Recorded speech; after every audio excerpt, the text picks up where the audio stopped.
Visitor എന്ന സിനിമയുടെ പൂജാ ചടങ്ങ് ഇന്ന് നടന്നു. ധ്യാൻ ശ്രീനിവാസൻ, ഉർവശി, നവ്യ നായർ എന്നിവരാണ് പ്രധാന വേഷങ്ങളിലെത്തുന്നത്. ചിത്രത്തിന്റെ പൂജാ ചടങ്ങ് ഇന്ന് കൊച്ചിയിൽ വെച്ച് നടന്നു. ധ്യാൻ ശ്രീനിവാസൻ സ്വാഭാവികമായും സംസാരിക്കാനെത്തി. ധ്യാൻ സംസാരിക്കുമ്പോൾ ധ്യാൻ അത് സറ്റാറിക്കലി സംസാരിക്കും. ചില കാര്യങ്ങൾ അദ്ദേഹത്തിൻ്റെതായ രീതിയിൽ പറയും. ചില കൊട്ടുകളുണ്ടാവും, ചില രാഷ്ട്രീയമായിട്ടുള്ള വാക്കുകളുണ്ടാവും, ചില സാമൂഹികപരമായിട്ടുള്ള വിഷയങ്ങൾ സംസാരിക്കും. അങ്ങനെ പലതും കടന്നുപോയ ഒരു സ്ക്രിപ്റ്റ്, ഒരു സ്പീച്ച് കൂടിയായിരുന്നു അത്. കൂടുതൽ വെടിപൊട്ടിക്കുന്നില്ല, ധ്യാൻ്റെ വാക്കുകളിലേക്ക് പോകാം.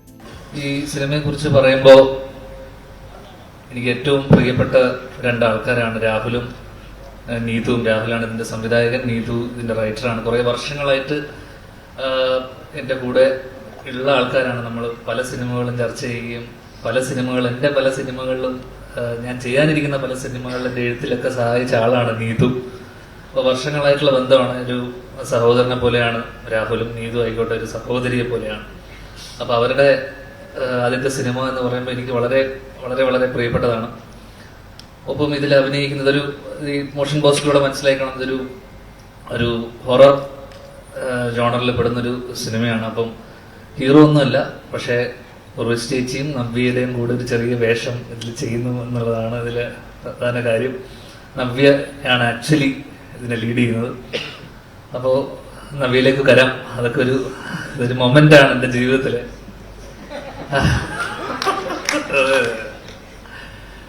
അപ്പോ ഇത് ഗഫൂർക്ക ഇതിന്റെ പ്രൊഡ്യൂസറാണ്, കോ പ്രൊഡ്യൂസേഴ്സ് ആയിട്ടുള്ള ആൾക്കാർ. ഇവരൊക്കെ വർഷങ്ങളായിട്ടുള്ള ബന്ധവും പരിചയമാണ്. അപ്പം എന്തായാലും കാസ്റ്റിൽ ഉൾപ്പെടുന്ന ആൾക്കാരൊക്കെ ബാക്കി നവ്യ കഴിഞ്ഞു കഴിഞ്ഞാൽ ഉർവശി ചേച്ചി, റോണി ചേട്ടൻ, ഇവിടെ എത്തിച്ചേരാൻ പറ്റാത്ത സിദ്ധാർത്ഥ് വരദൻ, മധുചേട്ടൻ, വിഷ്ണു, അങ്ങനെ വളരെ മിസ് ചെയ്തു പോയോ?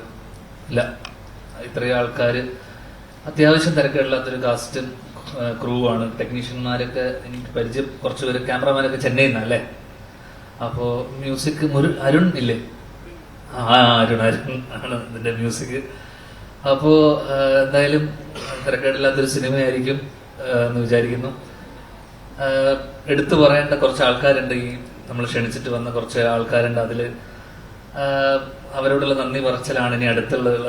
അതിൽ പ്രധാനമായിട്ട് പറയാനുള്ളത്, കഴിഞ്ഞ ദിവസം ഒരു സിനിമ കാണാനിടയുണ്ടായി. ആ സിനിമയിൽ എനിക്ക് പരിചയമില്ലാത്തതും എനിക്കറിയാത്തതുമായിട്ടുള്ള പല കാര്യങ്ങളും ആ സിനിമയിലൂടെ പഠിക്കാൻ പറ്റി, അറിയാൻ പറ്റി. എന്റെ ദുഃഖത്തിലും സന്തോഷത്തിലൊക്കെ പങ്കുചേർന്ന വർഷങ്ങളായിട്ട് കൂടെയുള്ള ഒരാളാണ്. ആ സിനിമ സ്പാ. അതിനെ അഭിനയിച്ച ആള് മേജർ രവി. പോയോ? എന്നോട് നിർബന്ധിച്ച് കാണാൻ പറഞ്ഞതാണ് കുടുംബത്തോടൊപ്പം. ഞാൻ കുടുംബത്തോടൊപ്പം ഇരുന്ന് ആ പടം കണ്ടു തുടങ്ങി. പിന്നെ നിർബന്ധിച്ചു. ഞാൻ കണ്ടു. അറിയാത്തതും അറിയാൻ പാടില്ലാത്ത പല കാര്യങ്ങളും അതിൽ അറിയാനുണ്ടായിരുന്നു, മനസ്സിലാക്കി. അതിൽ എനിക്ക് കണ്ടതിൽ അടുത്ത കാലത്ത് കഴിഞ്ഞ ഒരു 10 വർഷത്തിൽ ഏറ്റവും മാസ് ഒരു ഇൻട്രോ അല്ലെങ്കിൽ എൻട്രി ഞാൻ കണ്ടതിൽ, തിയേറ്ററിലായിരുന്നു ഞാൻ ചിലപ്പോൾ ഇറങ്ങി എഴുന്നേറ്റ് കൈയടിച്ചു പോയത്.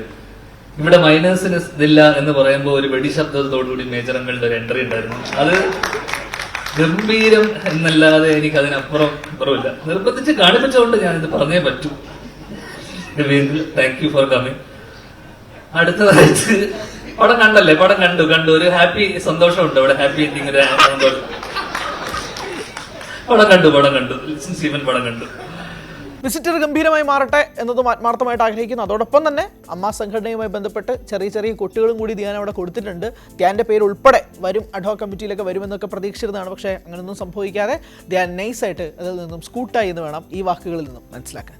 2 മാസം പിന്നെ ഈയിടെയായിട്ട് സിനിമ കുറച്ച് കുറയ്ക്കുകയും സ്റ്റേജ് ഷോയിലാണ് ഫോക്കസ് ചെയ്യുന്നത്. സ്റ്റേജ് ഷോ, പരസ്യം, അങ്ങനെയുള്ള പരിപാടികൾ. അങ്ങനെ സ്റ്റേജ് ഷോയില് വേണ്ടിയിട്ട് ഞാൻ ഓസ്ട്രേലിയയിൽ ഇരിക്കെ എനിക്കൊരു ഫോൺ കോൾ വരുന്നു. അതിനിടക്ക് തന്നെ എന്നെ വിളിച്ചിട്ട് ഇങ്ങനെ കുറച്ച് കാര്യങ്ങൾ പറയാറുണ്ട്. അപ്പോൾ എന്നോട് പറഞ്ഞു വിജയ്, തമിഴ്നാടൻ വിജയ് CM ആയപ്പോ ഞാൻ തീരുമാനിച്ചു അടുത്തൊരു 15 വർഷത്തിലേക്ക് CM ആവാം എന്നുള്ളൊരു തീരുമാനം എടുത്തിരിക്കുകയാണ്. എന്നെ അജു വിളിച്ച് പറയുന്നത്, നീ ആദ്യം CM ആവണ്ട, അതിനു മുന്നേ ഇതൊക്കെ പറഞ്ഞതല്ലേ, നീ CM ആവണ്ട, അതിനു മുന്നേ അതിന്റെ ഒരു ബേബി സ്റ്റെപ്പ് എന്നുള്ള രീതിയിൽ ആദ്യം അമ്മയുടെ പ്രസിഡന്റ് ആവാം നമുക്ക്. അമ്മയുടെ പ്രസിഡന്റ് ആയതിനു ശേഷം നമുക്ക് 15 വർഷത്തിനുള്ളിൽ നമുക്ക് ചാരിറ്റി ഒക്കെ ചെയ്യണം. ആൾക്കാരെ പറ്റിക്കാൻ, കണ്ണിൽ പൊടിയിടാൻ ചാരിറ്റി ഒക്കെ ചെയ്ത് വിജയ് ചെയ്ത പോലെ. എന്നിട്ട് നമുക്ക് പതിയെ CM ആവാം. ആദ്യം അമ്മയുടെ പ്രസിഡന്റ് ആയതിനു ശേഷം CM ആവാം. ഓസ്ട്രേലിയയിൽ ഇരിക്കുന്നു. അപ്പൊ നാട്ടിൽ ഇങ്ങനത്തെ വാർത്തകൾ വരുന്നു, ഞാൻ അമ്മയുടെ ഇതിലേക്ക് വരുന്നു എന്നൊക്കെ. അങ്ങനെ ഇടയ്ക്ക് കുറച്ച് പേരിനെ, കുറെ അമ്മമാരും അതിനിടയിലുള്ള അവിടുത്തെ കുറെ ആൾക്കാരൊക്കെ എന്നെ വിളിച്ച് അജു പറഞ്ഞതിന്റെ, അജുവിന്റെ പവർ ഗ്രൂപ്പുകാരൊക്കെ ചേർന്ന് എന്നെ പ്രസിഡന്റ് ആക്കാനുള്ള വലിയൊരു പോരാട്ടം നടക്കുന്നതിനിടയിൽ ഞാൻ അയർലൻഡിൽ അടുത്ത ലാലേട്ടൻ്റെ ഒരു ഷോവിന് വേണ്ടി നിൽക്കുമ്പോൾ ഞാൻ പിന്നീട് കാണുന്ന വാർത്ത, ഞാൻ ഓൾറെഡി പ്രസിഡന്റ് ആവാൻ സന്നദ്ധത കാണിച്ചു എന്നൊക്കെ പറഞ്ഞുകൊണ്ടുള്ള വാർത്തകൾ വരുന്നു. ഈ പവർ ഗ്രൂപ്പ് എന്ന് പറഞ്ഞാൽ ദിലീപേട്ട നിങ്ങളല്ല, അത് അജു വർഗീസ് ആണ്. നിങ്ങൾ ഈ പവർ ഗ്രൂപ്പ് അവിടെ ഇരുന്നു, അത് അജു വർഗീസ് ആണെന്നുള്ളത് മനസ്സിലാക്കുക. റോണി ചേട്ടൻ ഇവിടുത്തെ എക്സിക്യൂട്ടീവ് കമ്മിറ്റി ബിനാമി. ഓ, നിങ്ങളുടെ ബിനാമിയാണോ? റോണി ചേട്ടൻ ഇപ്പോഴും ഒരു എസ് എന്നുള്ളൊരു ഷർട്ട് ഇട്ടിട്ടാണ് വന്നത്. അത് സൂപ്പർമാൻ അല്ല, അത് ശ്വേത ചേച്ചിയാണ്. ശ്വേത ചേച്ചി വേറെ ഏതൊക്കെ അക്ഷരമുണ്ട് നിങ്ങൾക്ക്? ഇപ്പോഴും എക്സിക്യൂട്ടീവ് കമ്മിറ്റിയിൽ ഇത്രയും സ്ട്രോങ് ആയിട്ട് നിൽക്കുന്ന ഒരാള് ശ്വേത ചേച്ചിക്ക് ഇത്രയും സപ്പോർട്ട് കാണിച്ചുകൊണ്ട് ഇവിടെ വരെ. അതുകൊണ്ട് പക്ഷെ ഞാൻ പറയാണ്, അപ്പൊ അതിനിടയിൽ പല ചർച്ചകൾക്കൊടുവിൽ അജു എന്നോട് പറഞ്ഞു, എടാ അമ്മയിലേക്ക് നീ വരണ്ട, അത് ഇവിടെ കുറെ പ്രശ്നങ്ങളാണ്. കഴിഞ്ഞ ദിവസം ജനറൽ ബോഡിയിൽ ഞാൻ പോയപ്പോൾ അവിടെ കുറെ പ്രശ്നങ്ങളെ കണ്ടു. അതിനിടയിൽ പുള്ളിയുടെ ഒരു പ്രസംഗം ഉണ്ടായിരുന്നു അവിടെ.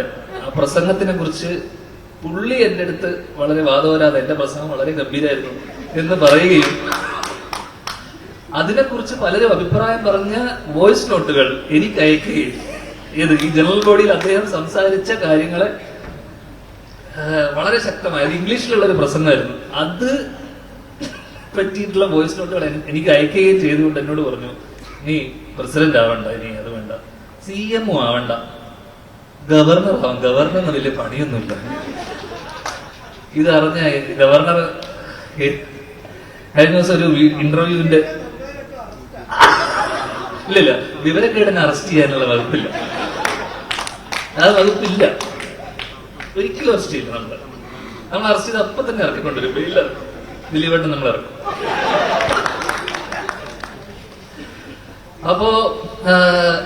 അപ്പൊ ഞാൻ ഇപ്പൊ ഇവിടെ പറയാൻ വിചാരിച്ച സാധനം വെച്ചാൽ, ഒരിക്കലും അതിനിടയിൽ എന്റെ അമ്മ എന്നോട് പറഞ്ഞു, മോനെ നീ അമ്മയുടെ പ്രസിഡന്റ് ആവാൻ പോകുകയാണെന്ന് കേട്ടു മോനെ, അത് ഒരിക്കലും പാടില്ല, അച്ഛനൊരിക്കലും ആവാതെ എന്നതിന്റെ കാരണം നമ്മൾ സ്ട്രെയിറ്റ് ഫോർവേഡ് ആയിട്ടുള്ള ആൾക്കാർക്ക് അച്ഛനെ പോലുള്ള ആൾക്കാർ, എന്നെ പോലുള്ള ആൾക്കാർക്ക് അത് പറ്റില്ല. നമ്മൾ ചില കാര്യങ്ങൾ കണ്ണടക്കേണ്ടി വരും.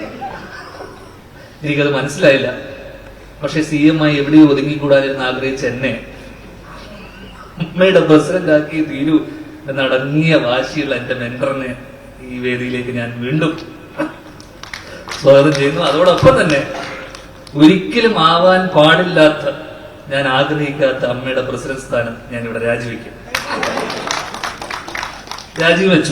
ഇനി ചിലപ്പോൾ തിരിച്ചു വന്നാലും വരും.